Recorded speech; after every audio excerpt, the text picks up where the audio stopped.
میاں بیوی کے حوالے سے حقوق اور فرائض میں نے ذکر کیا تھا کہ میں نے 6 جمعے مسلسل اس موضوع پر گفتگو کی تھی۔ یہ بیٹھے ہیں یوسف صاحب، ان کے پاس سے وہ 4 کیسٹیں ملی، شاید آپ لوگوں نے چڑھا دی ہیں، ابھی تک یہ کہہ رہے ہیں اپلوڈ نہیں کی ہیں، وہ یہ اپلوڈ کر دیں تو آپ سب کو وہ سارا بیان سننے کو مل جائے گا۔ اس میں بہت سارے واقعات میں نے بیان کیے، مختصراً کچھ باتیں کروں گا۔ حضرت آدم اور حوا کیسے رہتے تھے، نبیوں کی بیویاں، نبیوں کے ساتھ کیا تعلق رہا ان کا، خود ہمارے نبی پاک صلی اللہ علیہ وآلہ وسلم جن کی ذات میں ہمارے لیے بہترین نمونہ، انہوں نے اپنی ازواج مطہرات پاک بیویوں کے ساتھ کیسا سلوک رکھا۔ قرآن کریم کی سورہ احزاب کی شروع آیتوں میں آپ کو بیان ملے گا۔ اللہ فرماتا ہے، اے نبی کی عورتوں، اے نبی کی بیویوں، تم دوسری عورتوں کی طرح نہیں ہو۔ کیوں؟ کہ تم نبی کی عورتیں بن گئی ہو۔ نبی کی بیوی بننے کی وجہ سے اب کوئی اور عورت ان کی طرح نہیں، وہ دوسری عورتوں کی طرح نہیں۔ تو جب نبی کی نسبت سے بیویوں کو اتنی شان ہے، نبی کی کتنی شان ہوگی؟ نبی کریم صلی اللہ علیہ وآلہ وسلم نے زیادہ نکاح کیوں کیے وہ بھی آپ کو سنا چکا ہوں۔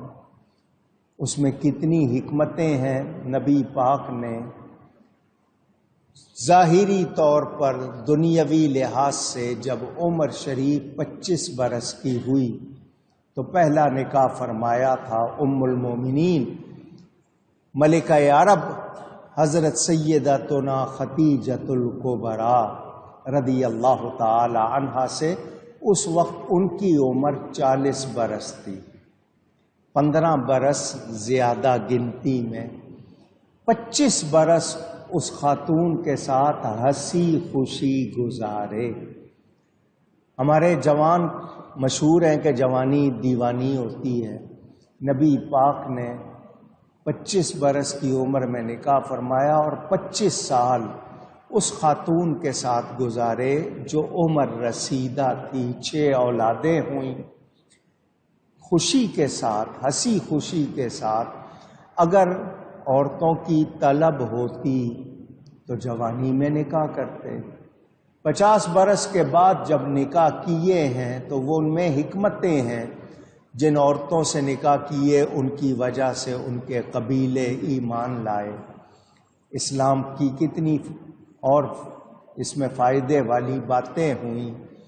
خود ام المومنین حضرت سیدہ عائشہ صدیقہ جو واحد کنواری خاتون، باقی سب کوئی 1 دفعہ کی بیوہ، کوئی 2 دفعہ کی، کوئی 3 دفعہ کی، تاکہ بیوہ سے بھی لوگ نکاح کر لیں۔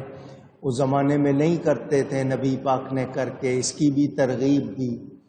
ایک حضرت عائشہ تھیں جو کنواری تھیں، نبی پاک کے بعد کتنا عرصہ رہیں اور ان سے کتنی باتیں امت کو پہنچیں، کتنا فیضان پہنچا۔ جو لوگ تعدد ازواج، زیادہ شادیوں پر اعتراض کرتے ہیں، میں ان سے پوچھنا چاہتا ہوں، مجھے یہ بتاؤ، اگر عیسائی ہو، یہودی ہو، ہندو ہو، تو ہندوؤں کے رام اور کرشن کی کتنی عورتیں تھیں، کنہیا کی کتنی عورتیں تھیں؟ 800 اور 1000 تک لکھا ہوا ہے۔ داؤد علیہ السلام کی 100 بیویاں تھیں۔ اگر یہودی ہو، داؤد علیہ السلام کو مانتے ہو، ان کی کتنی تھیں؟ اعتراض کی کیا گنجائش ہے؟ شرعی طور پر کوئی اعتراض نہیں ہے۔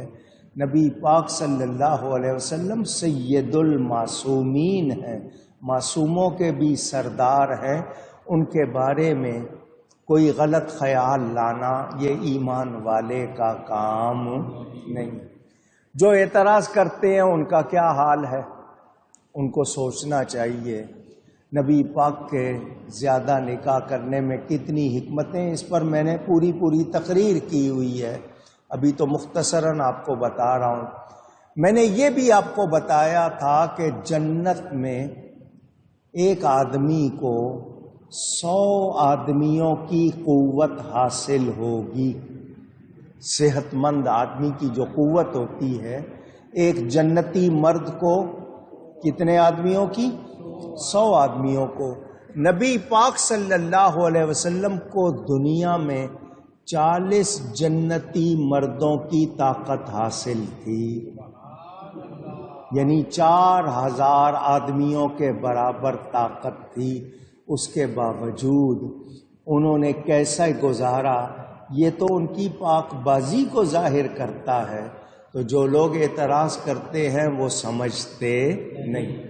نبی کریم صلی اللہ علیہ وسلم نے ازواج کے ساتھ کیسا سلوک کیا وہ بھی ہمارے سامنے ہے۔ جس بیوی سے پوچھیں وہ نبی پاک کی تعریف کرتی ہی نظر آتی ہیں، اور ایسی باتیں کرتی ہیں جن سے ایمان بھی تازہ ہوتا ہے۔ پتہ چلتا ہے کہ حضور شان بشریت میں بھی سب سے اعلیٰ ہے، بشر ہونے کی بھی شان میں ان کا کوئی مقابل ہم مرتبہ نہیں ہے۔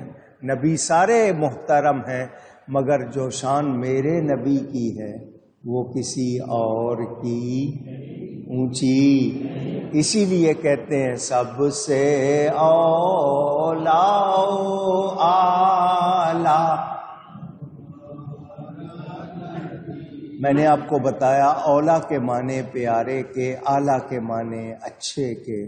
ساری کائنات میں دیکھ لیں نبی جیسا پیارا بھی کوئی نہیں، نبی جیسا اعلیٰ بھی۔ سب سے اولا اعلیٰ ہمارا نبی، سب سے بالا والا ہمارا نبی۔ سارے اچھوں سے اچھا سمجھیے جسے، ہے اس اچھے سے اچھا ہمارا نبی، ہے اس اچھے سے اچھا صلی اللہ علیہ وسلم۔ تو نبی پاک جیسا کوئی نہیں۔ پھر ان کے صحابہ کو دیکھیں، اہل بیت کو دیکھیں، اولیاء، علماء، صلحاء، مثال ہے۔ اللہ تعالی نے فرمایا تمہاری ہی جنس سے ہر ہم جنس اپنے ہم جنس سے ہم آہنگ ہوتا ہے، یعنی اس کی طرف اس کا میلان ہوتا ہے۔ آپ انسان ہیں، انسانوں کی طرف آپ کا میلان ہوگا، رغبت ہوگی۔ اپنی جنس سے کسی کو کوئی شرم نہیں ہوتی۔ آدمی آدمی سے شرم اس طرح نہیں کرتا کہ یہ کوئی اور چیز ہے میں کوئی اور چیز، دونوں انسان ہیں۔ ہر جنس اپنی جنس کی طرف مائل ہوتی ہے، فرشتہ فرشتے کی طرف، انسان انسان کی طرف۔ انسان کا جنوں سے نکاح جائز نہیں۔ بعض نے اس پر بحث کی ہے اور بہت کچھ لکھا ہے۔ انسان کو جن سے محبت ہو سکتی کیونکہ اس کی جنس دوسری ہے۔ اللہ نے تمہاری ہی جنس میں سے بنائے تاکہ تمہارا دل ان کی طرف لگے۔ کشش رکھی عورت کے لیے مرد میں، مرد کے لیے عورت میں کشش رکھی، بناوٹ ظاہری ساخت میں فرق رکھا۔ میں بہت ساری باتیں کھل کے نہیں کر رہا، پردے میں کرتا ہوں تاکہ نامناسب نہ لگے۔ مرد کے چہرے پہ داڑھی اگائی اللہ نے، یہ مرد کی زینت ہے، شان ہے، اللہ کا حکم، نبیوں کی سنت ہے۔ عورت کے چہرے پہ نہیں ہوتی، اس کی سائنس کی وجہ بھی سائنس والوں نے بتائی۔ ٹیسٹیکلز جن کو کہتے ہیں آپ، خصیے، کچھ لوگ کپورے کا لفظ بولتے ہیں، مرد کے باہر ہوتے ہیں، عورت کے اندر ہوتے ہیں۔ مرد کے باہر ہے تو اس لیے اس کو داڑھی اگتی ہے، عورت کے اندر ہے تو اس کے سینے پہ ابھار آتا ہے۔ یہ اللہ کی حکمتیں ہیں، اللہ نے اس میں تمہارے لیے کشش رکھی ہے۔ مرد عورت کے لیے، عورت مرد کے لیے، ان دونوں کے درمیان یہ جو محبت اور رحمت آ گئی میاں بیوی کے رشتے میں، یہ بھی اللہ کی طرف سے مہربانی ہے۔ یہ اللہ کی طرف سے، اجنبی ہیں مگر محبت ہو جاتی ہے۔ کتنی ہو جاتی ہے؟ آپ لوگ شادی شدہ ہیں، آپ کو اندازہ ہوگا۔ یہ محبت، شفقت، مہربانی، حالانکہ پہلے جانتے تک نہیں ہوں گے، دیکھا تک نہیں ہوگا، کوئی رشتہ داری بھی شاید نہیں ہوگی، لیکن اب ہر طرح کا تعلق ہو گیا، اب محبت بھی ہو گئی، ایک دوسرے کے ساتھی بھی بن گئے۔ تو یہ اللہ کی طرف سے ہے، مہربانی ہے، یہ انعام ہے، معمولی بات نہیں ہے۔ حضرت حسن بصری، امام حسن بصری حضرت علی کرم اللہ تعالی وجہ الکریم کے خلیفہ ہیں، شان والے، تابعین میں، صحابہ کو دیکھنے والے لوگوں میں، تابعین میں بڑا مقام ہے۔ وہ فرماتے ہیں مودت اور رحمت یہ اشارے ہیں۔ مودت وہ کہتے ہیں یہ اس لیے کہ تمہارا ان سے جسمانی تعلق ہو جاتا ہے، اور رحمت یہ کہ تمہیں ان سے اولاد ملتی ہے، بیویوں سے اولاد ملتی ہے۔ یہ انہوں نے بیان کیا ہے۔